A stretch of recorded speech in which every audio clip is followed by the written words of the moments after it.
Hello, hello. Well, I am having a little break from my podcast. I am on a little holiday and I haven't done that for a very long time. So I'm very grateful for you for letting me take some time off. What a good boss you are. Oh, you're a good boss. And I will be back on October the 20th. But in the meantime, I wanted to share with you some gorgeous interviews I did with some very, very special people. This was created for the Energy Club. And in the Energy Club, there's lots of bonus content. So you might want to join my Energy Club. If you like this podcast, Energy Club get 3 podcasts a week. We have a special extra exclusive podcast on a Wednesday just for them. So maybe you could join that. But if you don't want to do that, you can just listen along to these interviews with my gorgeous friends. Enjoy.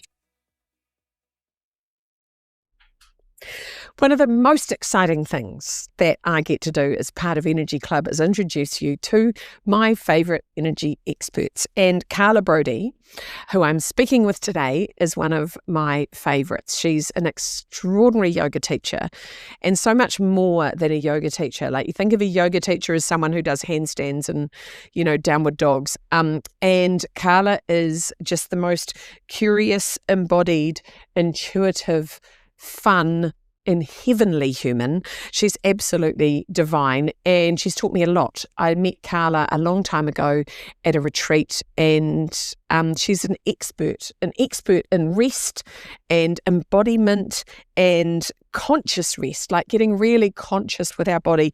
I've never met anyone who is as consciously embodied as Karla.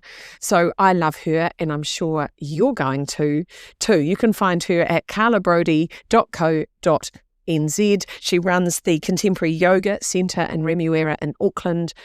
She runs retreats and you can buy her beautiful online journal from her website. So I hope you enjoy this beautiful podcast. Here we go.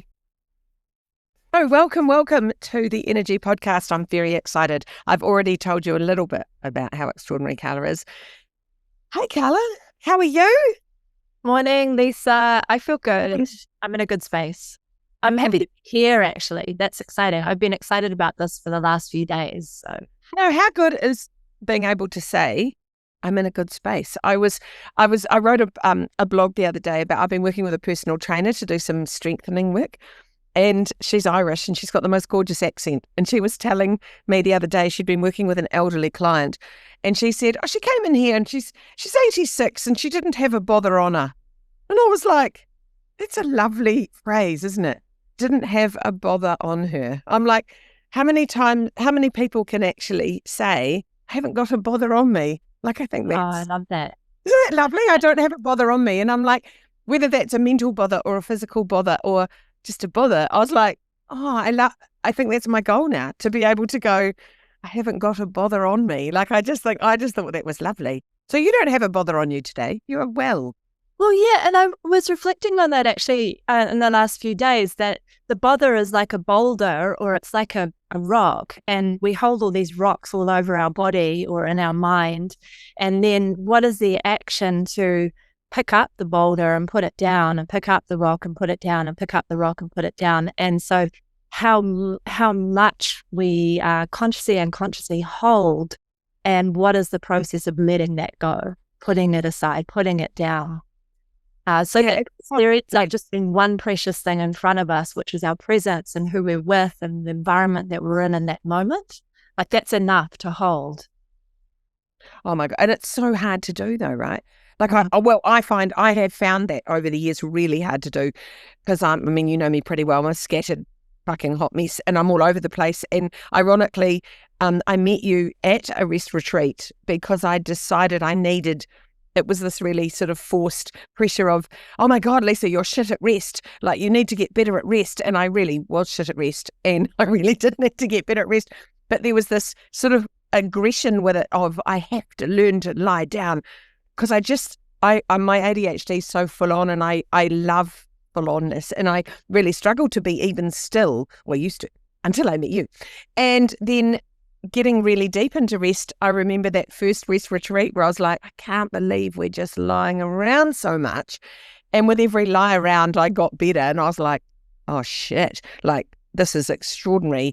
And I got more and more comfortable and more dropped. I felt like I dropped into myself, which I think now I know that feeling and I can access it quickly, thanks to your teaching. So I think the idea of being able to change our state from that, oh, I'm out in the world and I'm covered in bothers, to, I'm just going to lie down. I'm going to get a blanket, right? How good is that? Just get a blanket. Yeah, and there's a fitness to that, isn't there? There's a discipline and a fitness. So we have this idea that lying down is nothing and it's not productive and it's, empty, and but it can be the hardest thing for so many people. And so we have to bring in that rigor of, well, I've got to, work at this. This is effort, or and that's like any practice or any spiritual practice or any fitness practice. There's a tending to and a cultivating of, and then we end up building up those muscles of rest. So I do believe... Well, it's like anything. You've got to learn to do it. And stupidly, as humans, we're not taught how to rest. Mm. Do you know what I mean? Like in some cultures, they have siestas where it's like, oh no, we eat and now we rest. And I don't know about, I don't think we have a very good culture like that at all around these parts. And it's like just this pressure to keep going and keep calm and carry on and not to rest. And then people go, it's like this, it's kind of cool to burn yourself out and just keep going until you're fried. And it's like, it's just no way to live. And, I had an adrenal collapse when I was 26 and I really fried my body. And I thought, I never want to do that again.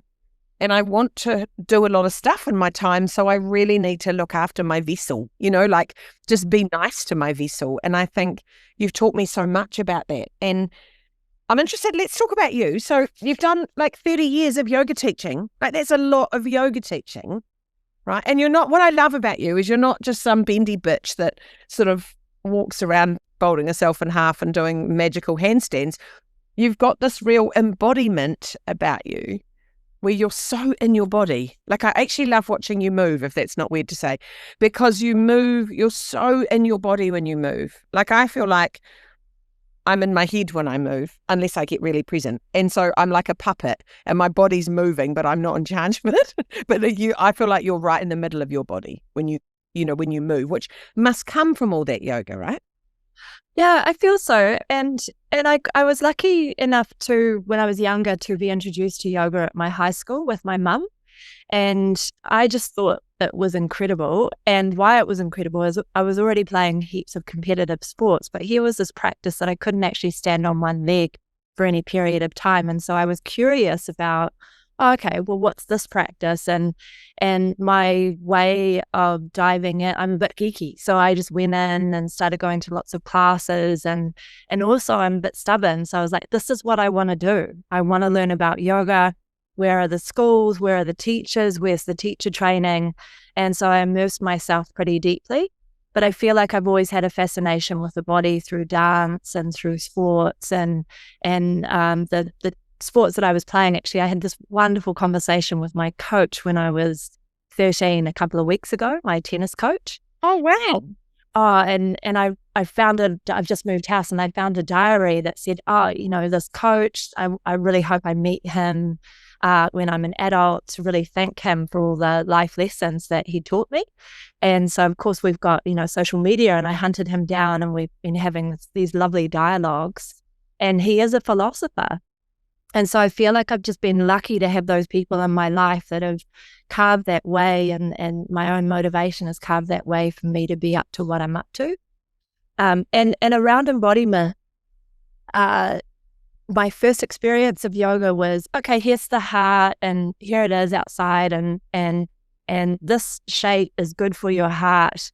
And there was a disconnect. And so it was when I started to weave the heart into my body and experience the heart in my body and then move from the life of the heart. That's when that changed for me. And I feel like I became way more embodied and way more interested in the life of the various systems in the body and how we can express ourselves from different body systems, or take a concept or an idea like, well, what is it like to be mossy in our movement, and then go about embodying moss and have a curiosity about how that changes the quality of our movement.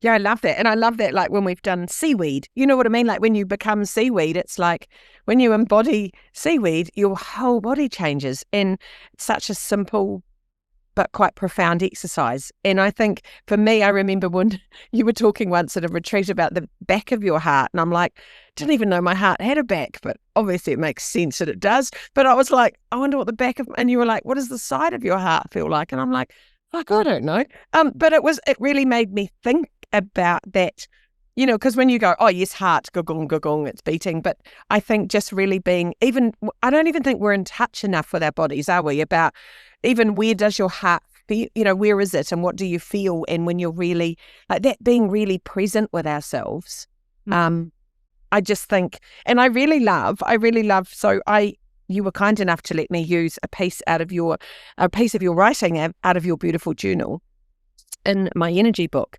And I just want to share that because I think it's it totally sums you up, which I just love, which is from the journal, The Invitation to Rest. And I just love this. Find a way to the earth, rest there, surrender any effort or thought or knowing or unknowing.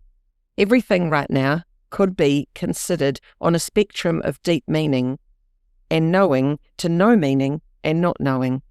Be as you are, the brilliance of just that. You and the wonder of your trillions of cells, the extraordinariness of you as you are, skin, heart, bones, blood, and breath. So I have that on my wall above where I rest in my little rest nest.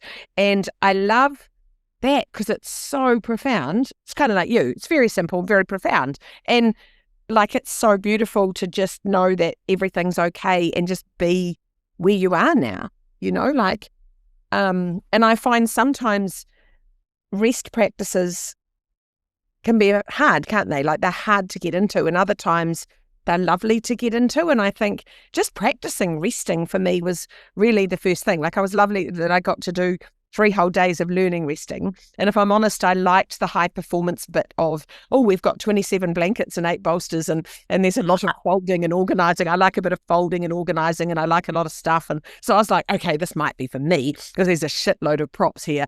And then you were like, no, let's get really simple. And I was like, oh shit. Then I got really uncomfortable because I was like, oh, just me and one blanket that I felt more vulnerable. Does that make sense? Like when I had lots of stuff, I could turn it into a thing, and the simplicity taught me a lot. Yeah, and just to say too, so there's that hard work of it, like it's not an easy practice, and then also it is a pleasure practice. So there's a lot of like it's satisfying to rest. It's pleasurable. It's enjoyable. And I feel like as a culture, we can deny ourselves those kind of qualities because it's like, what do we need to do? How do we need to do it? How do we need to do it well? And so we go on this trajectory. Am I doing it right? And so we free up all of that. And to say too about the one blanket, it is the one blanket, but then it's the blanket of our skin, and it's the blanket of our fascia, and it's the blanket of our muscles, and it's the blanket of our pericardium or our pleura around our lungs and the lung tissue itself. So we're full of blankets. Like we're all about blankets and layers of the body. So yeah. I love the expanding out to many, many props and then the pulling back in, because then you are your own blanket walking around. And one of the most important blankets in the body is the adipose blanket, which is it's fat. And I had quite a good blanket like that. Yeah, and as a culture, we have a really interesting relationship to fat. And but it's around everywhere. Like if we didn't have this myelin sheath wrapping around our nerves, can you imagine your nervous system? We'd just be so hyper sensitive. And so we have this exquisite fluid in us, and it's to be celebrated, you know, rather than sort of stripping ourselves back. And yeah, so imagine. Down to celebrate your fat. I kind of like that.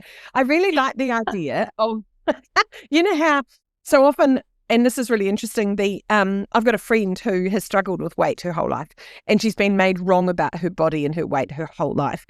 And I said something to her about, oh, you should just lie down. And she was like, no, I can't. And I said, what do you mean you can't? And she said, well, it's not okay to rest if you're a fat person, because if you lie down and you're fat, then you're lazy. And I was like, wow, where did that come from, right? Like, she said, oh no, like, it's okay for my sister to lie down because she's thin, and so she needs to rest. And this all came from her mother, which was really interesting.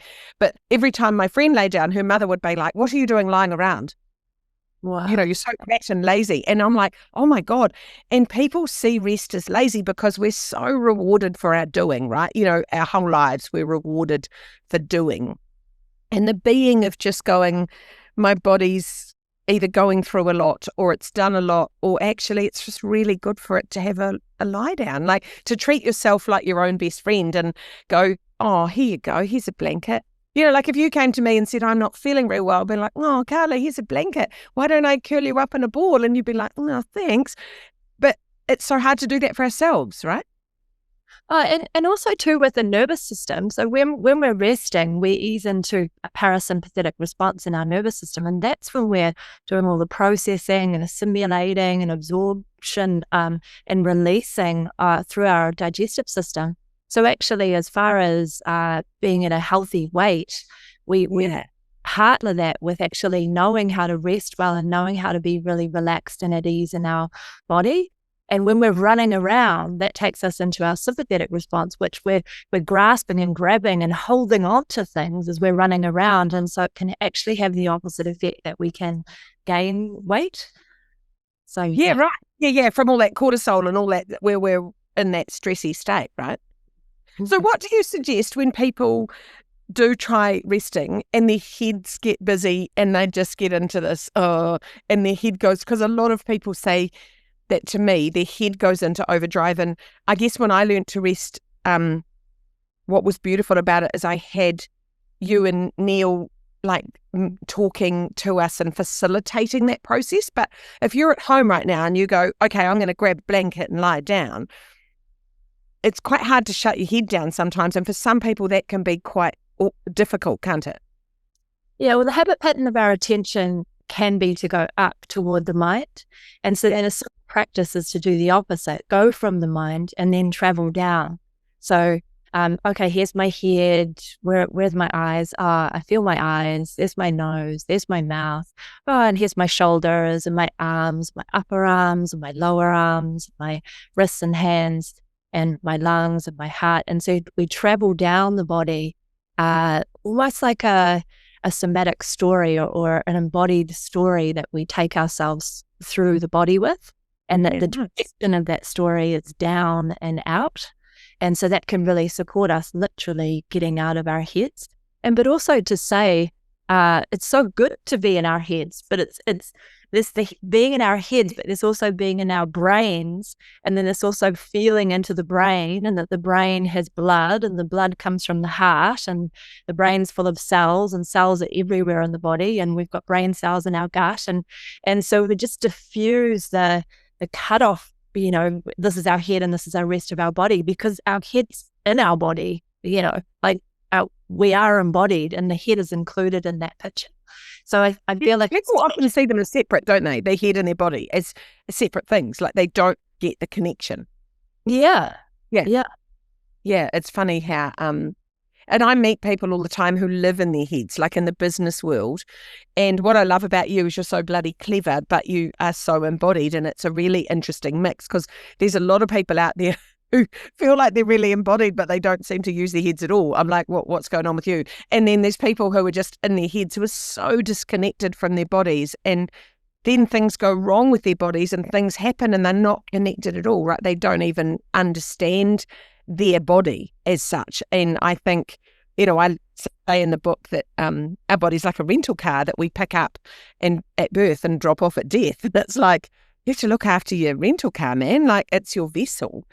And some of us get weird vessels. Like, some of us have problems with our vessels. There's all kinds of shit that goes on.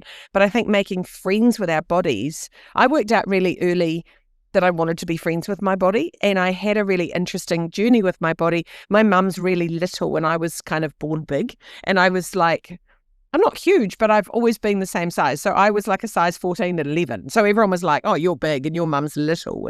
And people tried to make me wrong. And I just went, oh, well, I'm never going to be little. I'm just going to be me. And I'm just going to make friends with being me, because that's pretty much, I was like, well, that seems quite simple. That's all I can do. Just make friends with being me. And it was funny where I was talking to one of my daughters and she was going on about asking me about something she should eat. And I said, well, why are you eating that? Like, she was like, should I eat more of this? And I was like, well, what's the goal? Like, do you want to be healthy or do you want to be thin? And she's like, oh, I want to be thin. And I'm like, oh yeah, wow. Like, see, I've never really identified with that. And I'm like, see, I eat for health. Like, I go, I'm going to eat something like an avocado that's really fatty. And someone would say, oh my God, it's really hard. I'm like, yeah, but it's like all gorgeousness. So I want to eat for health, not for weight. And then she said, well, I want to be thin, Mum. And I'm like, well, I just don't think that's your vibe, babe. Like, you're just not, and I always laugh about how dogs don't compare themselves to other dogs. Like, corgis don't look at whippets and go, fuck it, I wish I was a whippet, And it's like, I just knew I was a Labrador from a very early age, that I was like, my mum was a little Chihuahua and I was a Labrador. And I was like, I'm not going to try and be a Chihuahua. I'm just going to be really nice to my Labrador self. And I think making rest is really good for us to help make friends with our bodies, isn't it? And to be gentle with our bodies, I think. Absolutely. And I had a great grandmother who ate anything. Like, she ate sugar, she ate butter, she ate meat, she ate the weird bits of the meat. Their family business was a butchery. So, there'd be tongue on the curly lettuce, cow stuff. I mean, it was really disturbing for me, even as a younger person. But she had this attitude. It was like she smoked. She was an alcoholic part of her life. But there was this is what I want to eat. This is what I'm eating. And trust, like almost an innate trust in her body that it was able to process and assimilate and absorb and let go of. And she had this really clear attitude. Like, she was straight up. She told it like it was. And so there wasn't anything, she wasn't dancing like so many of us are. Oh, do I eat or do I not eat? Or what should I, what shouldn't I? She just ate whatever the hell she wanted. I kind of loved her. Yeah. Big attitude, energy.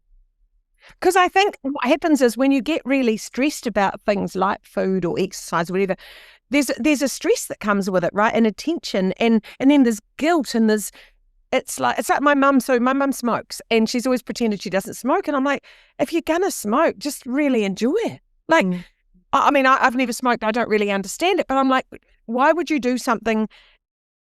To me, either do it and do it really well, even if it's smoking. If you're going to eat cake, like, eat cake well, lick the spoon. Don't sort of hide in the pantry and stuff biscuits in your face, because I'm like, that's kind of weird, isn't it? It's weird. But I think doing things well for our body, I don't think there's anything much more important. Because the problem, I love the idea that we've got 99 problems until something goes wrong with our body, and then you've got one problem, right? And it's like, oh, all my problems have disappeared suddenly, and I have this one problem, like I'm really unwell. And then all your problems don't matter, because you can't go to work, you can't do this, you can't cook dinner, you're just in this state of unwellness. And you do quite a bit of work with people. I know it's one of your passions, isn't it, to help people who are unwell, like especially people who are dealing with cancer and dealing with really awful things, to help them feel more comfortable in their bodies? Yeah, so for the last 10 years, we've run a wellness class, which offers gentle movement and rest practice to people living with chronic illness and cancer. And also how the class has evolved. We've got people that are on the social spectrum as well. So they have challenges with anxiety or challenges with just living in the world that everyone's living in. And so it's an absolute mixed bag that come along to this class. And there's about 4 teachers that will come and support the group. Because everyone has such unique needs. And it's really some of the most potent work that I've ever got up to in my career. And we create a space that's just really welcoming. You as you are, however you are.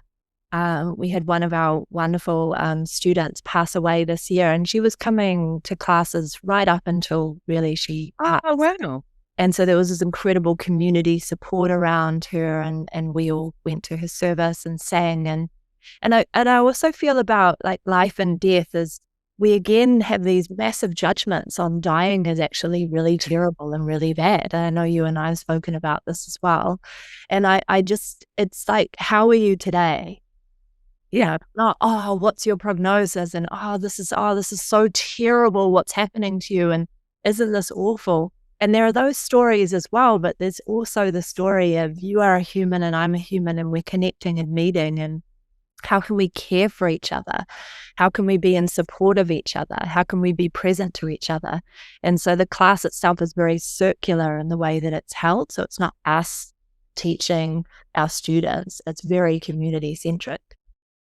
I love that. And I mean, really, at the end of the day, we're all terminally ill. Like, everyone's dying. It's no surprise. We're all going to die. And it's like, how do we be more present and be with each other and be kinder and more gentle, right? I think that's, and whether we're officially dying or whether we're just humans on the path, whatever we are, I think I love that. I love offering presents. I've got a friend at the moment who's going through some cancer treatment, and I wrapped her and I sat and held her feet, and she was like, oh my God, this is amazing. And I'm like, just having someone be present. Like, she couldn't be bothered talking. She couldn't be bothered doing anything. And it's like, just being with someone, in that physical space, I think is so gorgeous. And it helps. I don't know, I've learned so much from restorative kind of practice of how to be with someone and witness their resting as well. And I think I love that. Like, I just think it's so beautiful to honor rest instead of go, I feel terrible because I'm lying down. And I know there's people listening to this podcast who will be going, oh my God, I can't lie down. Like, I just can't. And I was like, yeah, I was that person. Like, I was that person that couldn't lie down. And for me, and that's why I love your writing around find your way to the earth. Just find your way down and make yourself comfortable and allow yourself to rest, because it's of huge benefit, right? It's of such big, and I love that the resting thing is like, the more you rest, the more you want to rest though, right? It's quite interesting how when you do drop down into that space, like I find if I rest, I'll sometimes go, I've had a really hectic day, I'll just have a wee lie down. And I have a wee lie down, and then I'm like, I might have another wee lie down now before dinner, because it becomes kind of addictive, doesn't it, the wee lie down? Yeah, I wake up quite early, and my regular rest practice is when I just wake up. So I can be in that space between being awake and asleep and have all the fabrics around me and be really at ease in my body. So it's one of my favorite times of the day. And then also find your way to the ground. It's like, okay, what do I need right now? I'm just going to lie on the ground. So yeah, I have that practice. It's almost like a stop, drop and roll.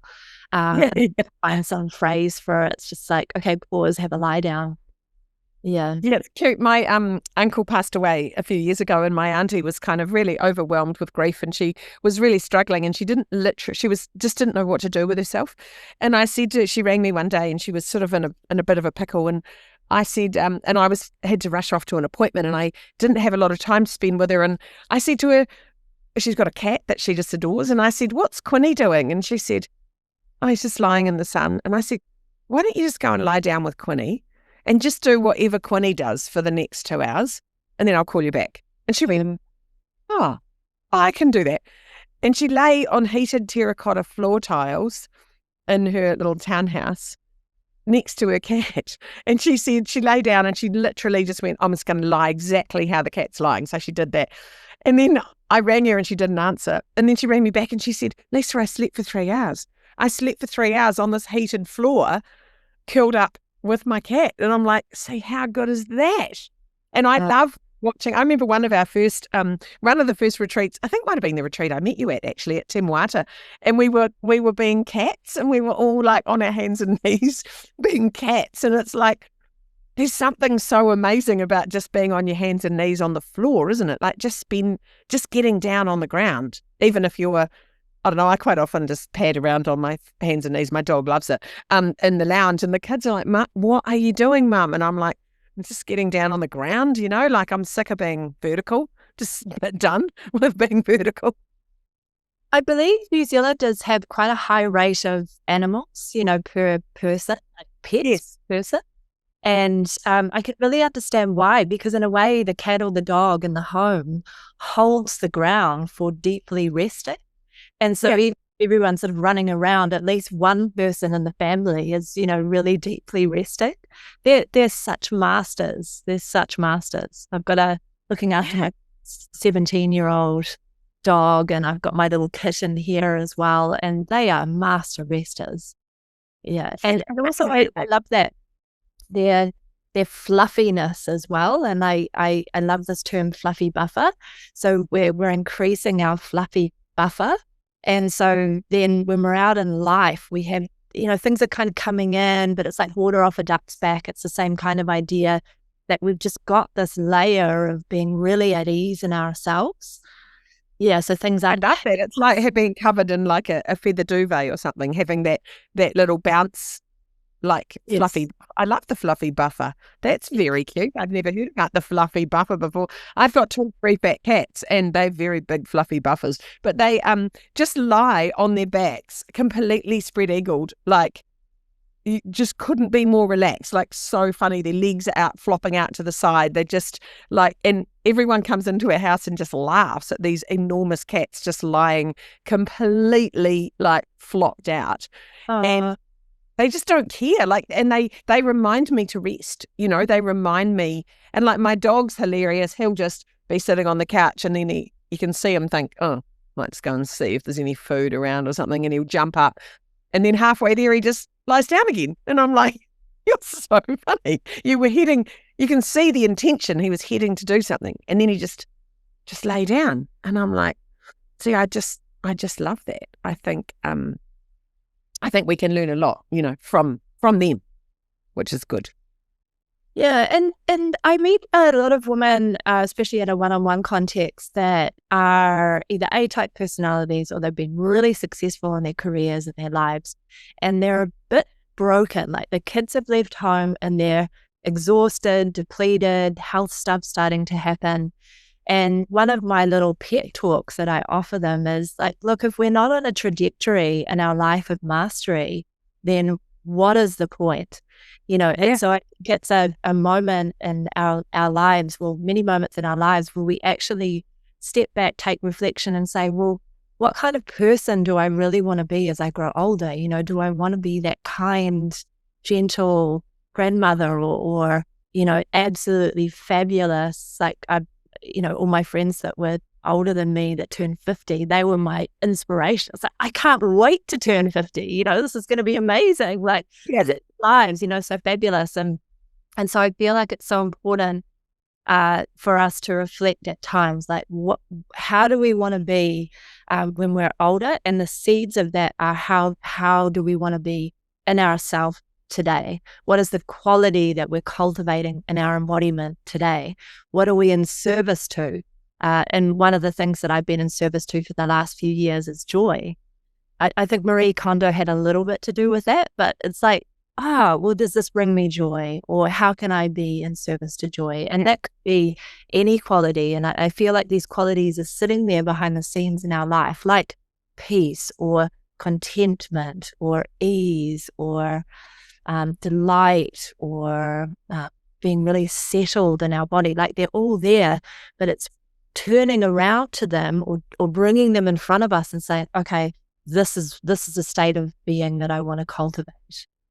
Yeah. And I think being present to that, like, and intentional, because I work with really hectic, busy women who are like, well, I haven't got time. I get up and I do this and I rush in here. And I'm like, yeah, but you're not actually living. You're just existing, and you're just in a big fucking web of doing, instead of just going, oh, what if I just lay down for a moment? Or what if, I call them pockets of perfect. And sometimes, like, I'll be driving around, dropping kids off or whatever, and then I'm like, I'm just going to put the seat right back and lie down and just lie with the sun on my face in the car for 2 minutes while I'm waiting on my son to finish, something or whatever.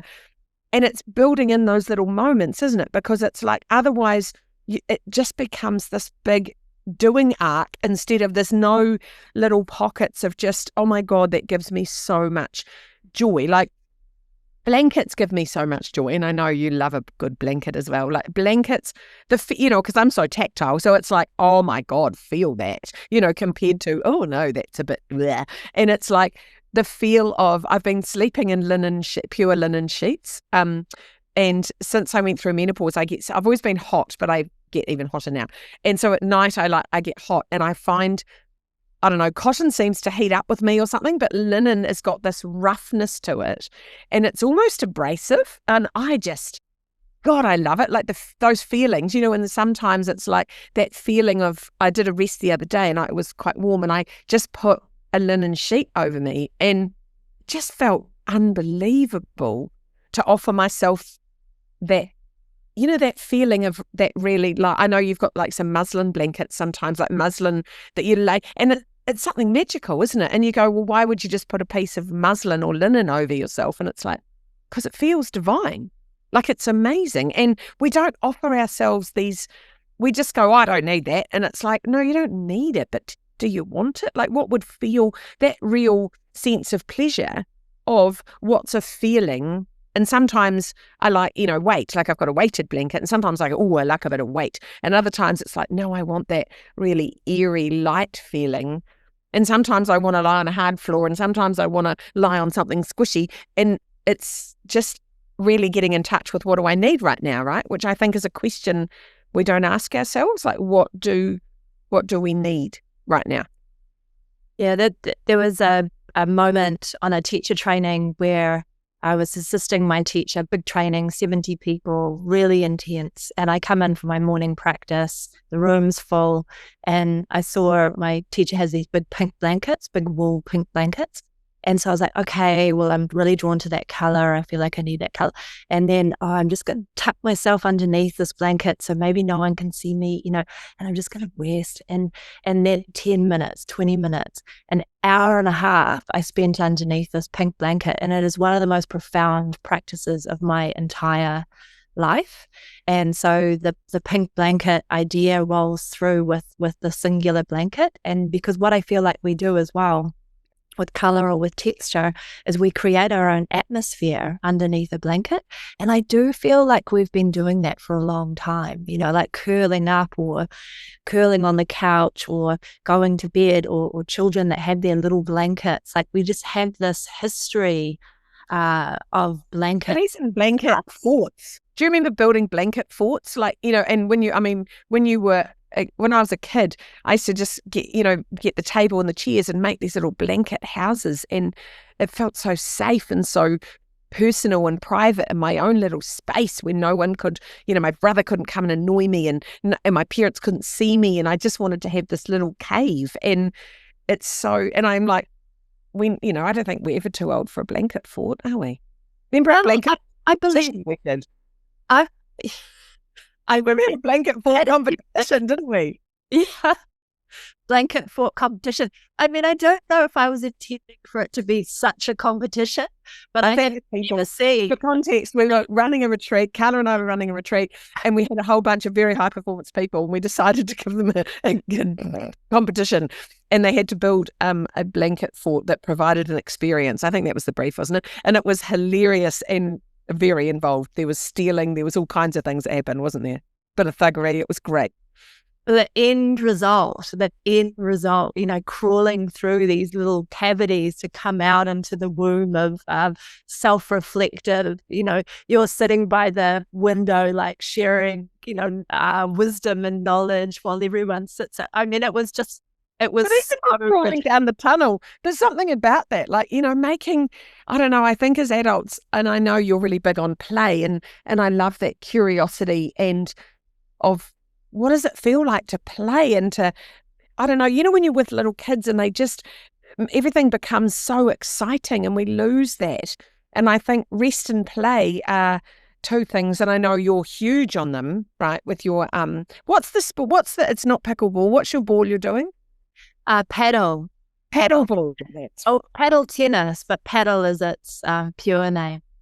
Yes, I am running around a little court madly and delightfully a few times a week, and just loving it. I've got an amazing group of South American community that we all just sort of yell and scream and run around, and it's so fun. It's so fun. There's only 2 courts in New Zealand, but it will be something that will grow, I feel.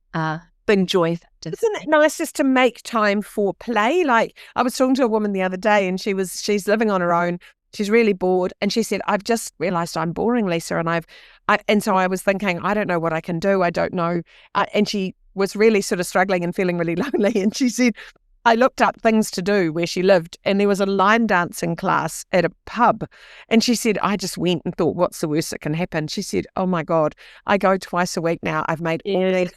And she said, I've never ever thought about, like, but she said, it's just fun, like moving and laughing. And she said, and there's nothing to achieve. It's just fun, and it's moving and laughing and playing with other people. And she said, it's literally changed my life. And I'm like, having fun and having rest, I think, are the 2 things that have changed my life. Like, I love going hard and I love working, and but rest and fun are my 2 favorite things, because without them, I think they're so necessary.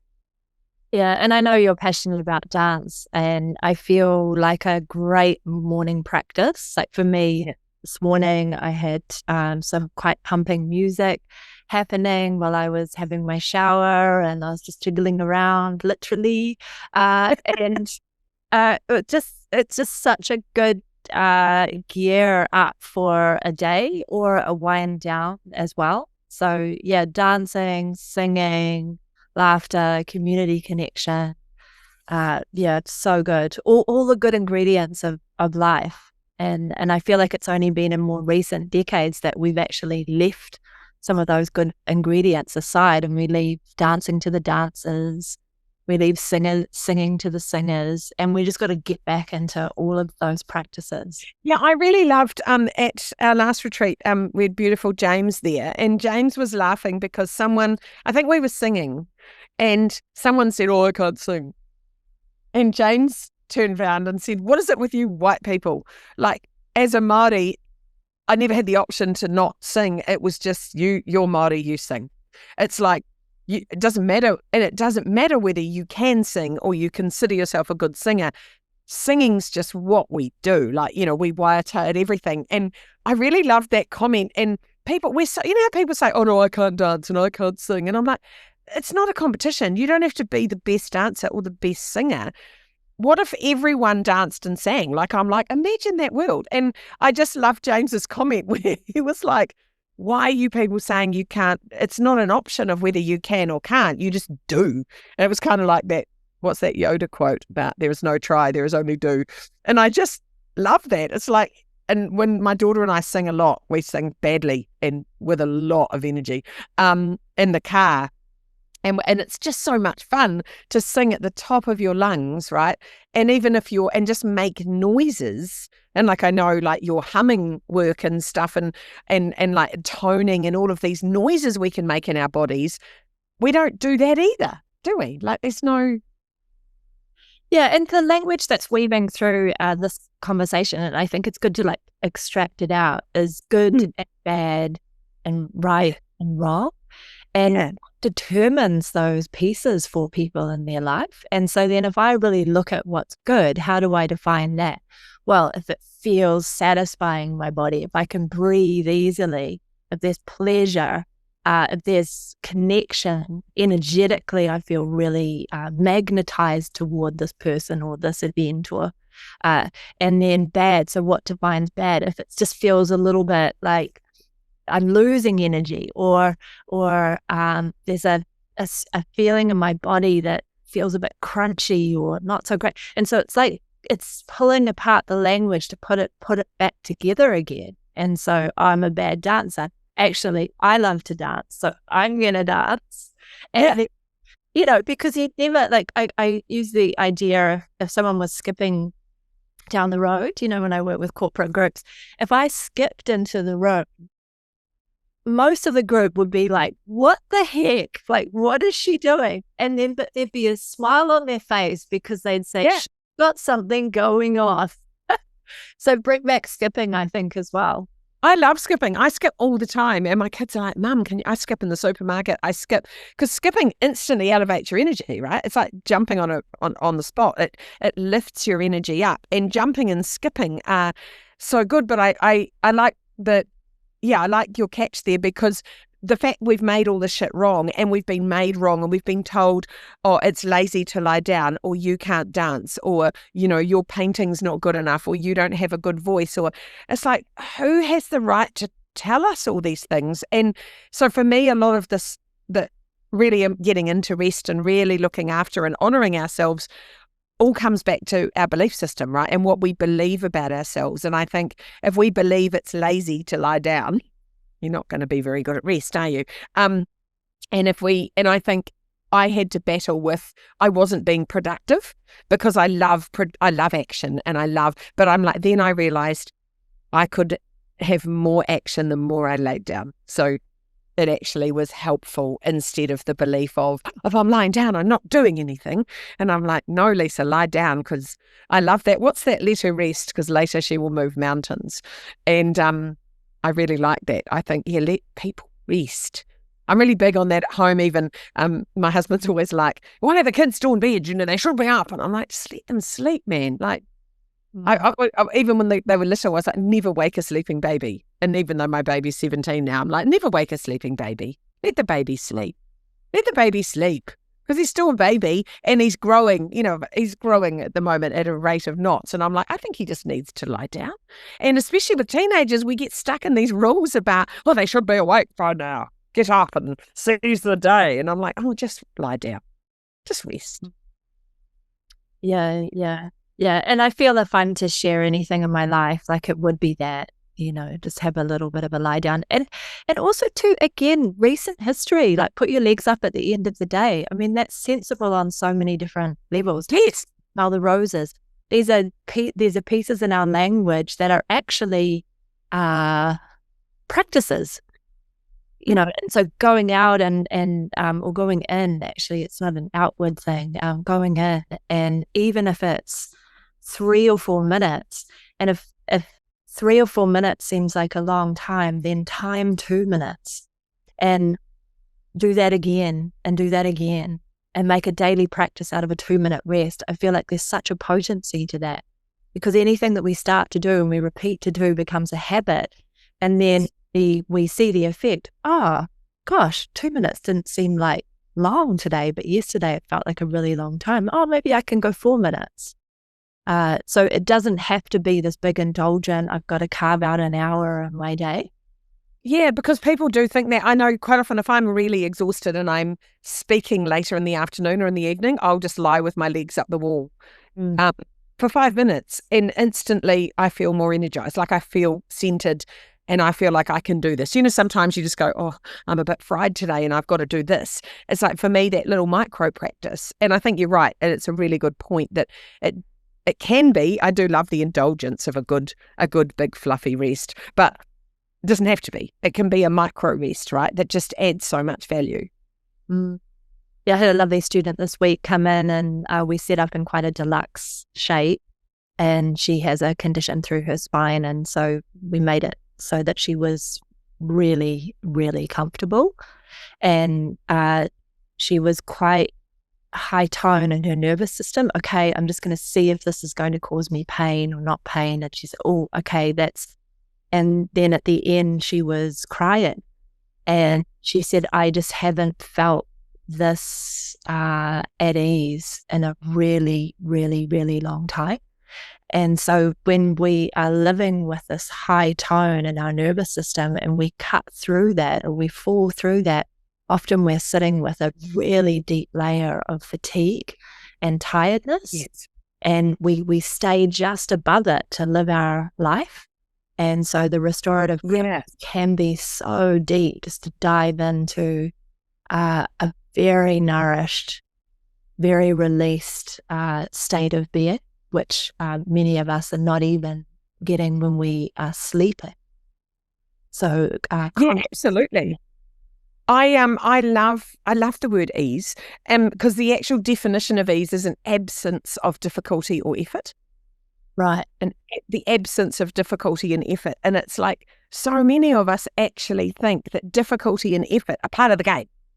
You know, it's like, well, things have to be difficult because that's how you know you're really living. And it's like, no, we've got it so wrong, haven't we? We've got it wrong.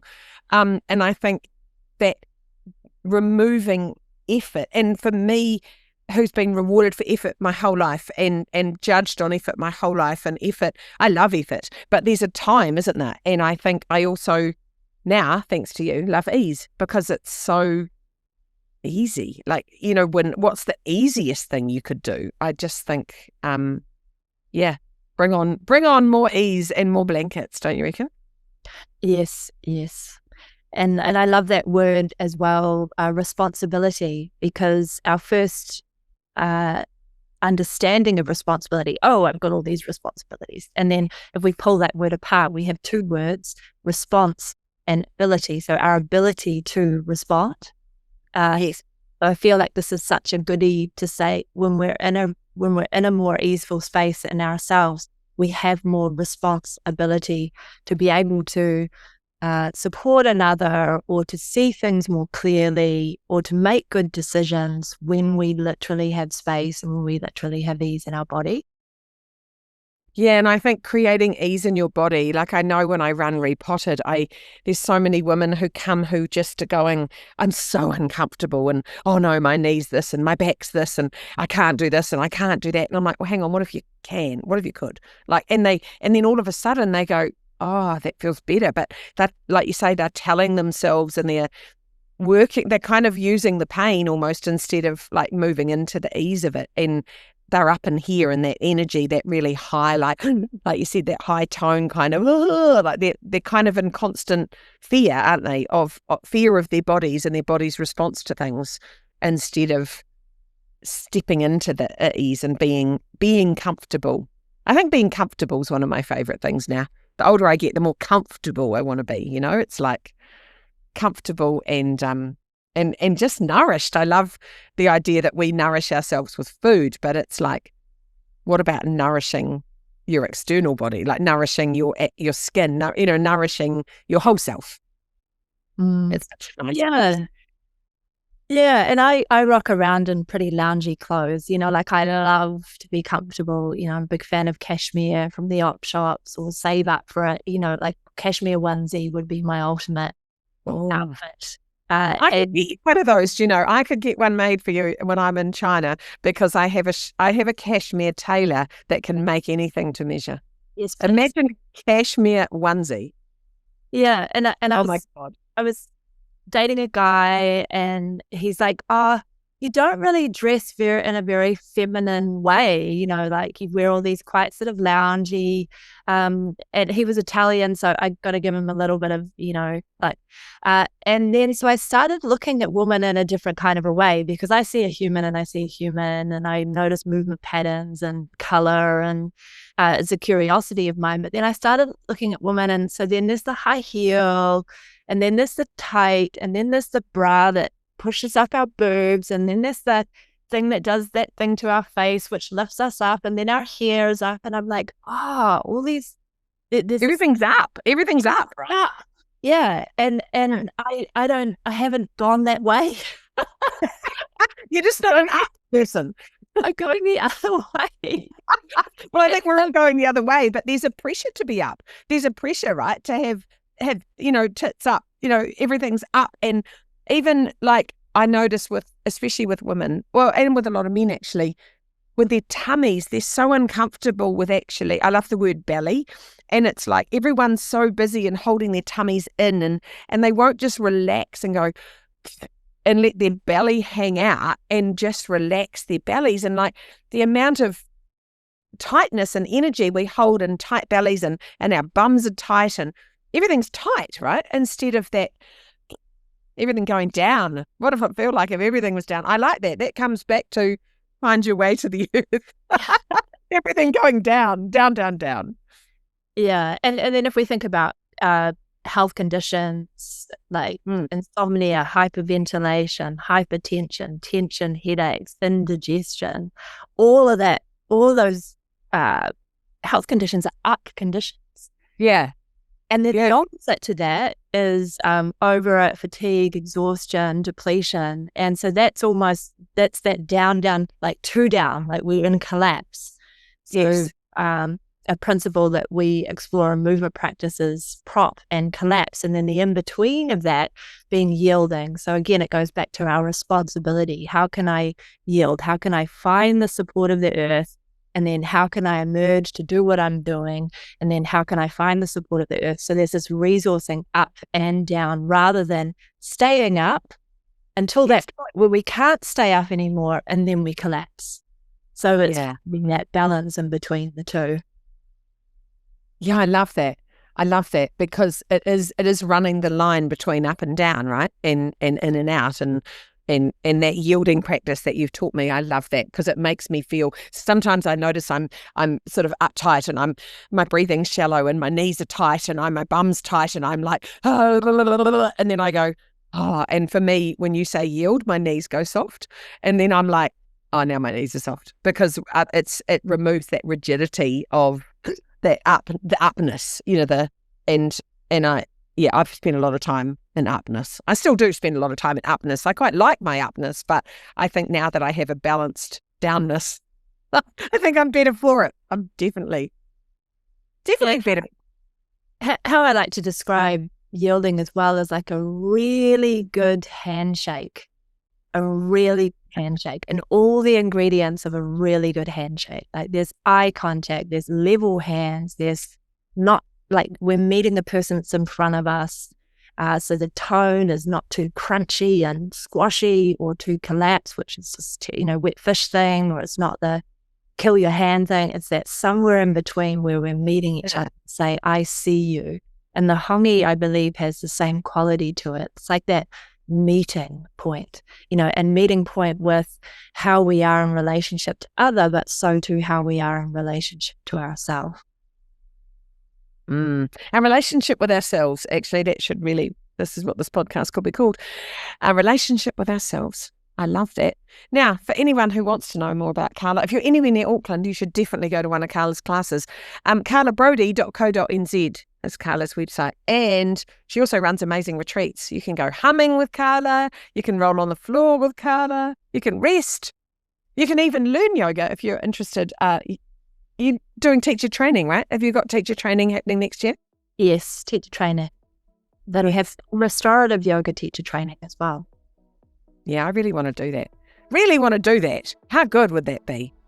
That would make me happy. Not because I want to teach yoga, just because I want to learn more, because God, I love it. You've literally changed my life. So thank you so much for joining me today. I'm so delighted to be able to share you everything on this podcast.